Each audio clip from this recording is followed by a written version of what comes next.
ខ្ញុំផងអ្នកបងតាយាយអស់លោកទាំងឡាយអ្នកម្ដាយបងបងខ្ញុំឃ្លានខ្លាំងណាស់អើយណាមកចាំងថ្លៃអើឈ្មោះស៊ូអមរិនតំណាងលោកជឹមតុងបេងអ្នកស្រីជីនពេជ្រប្រធានសមាគមត្រួតត្រងព្រះពុទ្ធសាសនានៅសហរដ្ឋអាមេរិកថ្ងៃនេះក៏បានមកនាំយកអំណោយមានអង្គមួយក្រុងនិងទឹកស៊ីអ៊ីវនោះមួយយួរមកចែកជូនដល់លោកយាយដែលជាជនជាតិខ្មែរអ៊ីស្លាមហើយអាយុប្រមាណហើយយាយ77បាទដែលគាត់មានជីវភាពក្រីក្រហើយឈឺបងគាត់ថាឈឺឥឡូវថ្ងៃមកនេះគាត់ក្រន់ងើបឈរកើតគាត់ថារងថ្ងៃតាំងកិលហើយវាសតហើយអាយុ77ឆ្នាំនៅភូមិស្រមមាសឃុំព្រៃស្វាយស្រុកមូងឫស្សីខេត្តបាត់ដំបង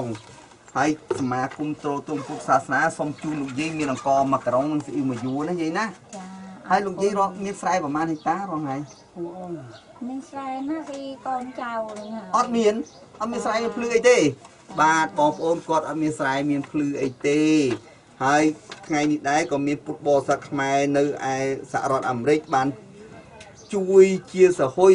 សម្រាប់ឲ្យខ្ញុំចែកជាទានដល់លោកយាយលោកតាចាស់ជារៀងក្មេងកំព្រាគ្មានទីពឹងអ្នកក្រីក្រគ្រប់ទីកន្លែងបើមិនប្រកាន់អ៊ីស្លាមមិនប្រកាន់ចិនមិនប្រកាន់អីទេឲ្យតែអ្នកក្រីក្រណាខ្វះខាតណាយាយណាហើយក៏មិនប្រកាន់និន្នាការនយោបាយគណៈបកអីដែរគឺយើងគឺ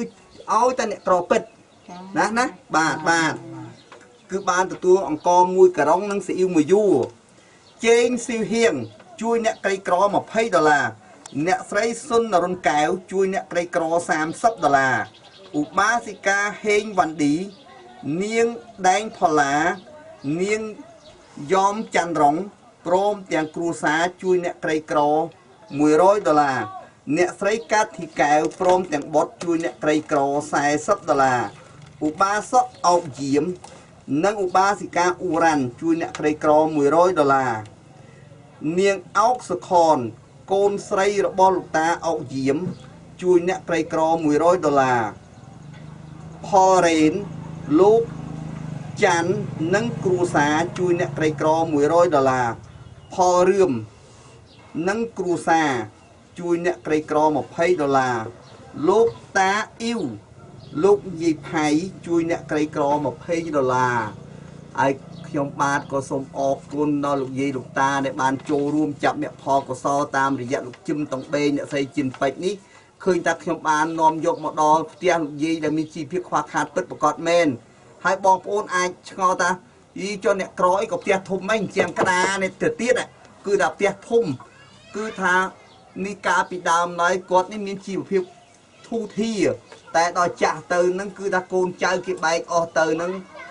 ក្រីក្រនឹងមហាក្រីក្រត្មងបងប្អូនមកបាទឥឡូវកូនចៅ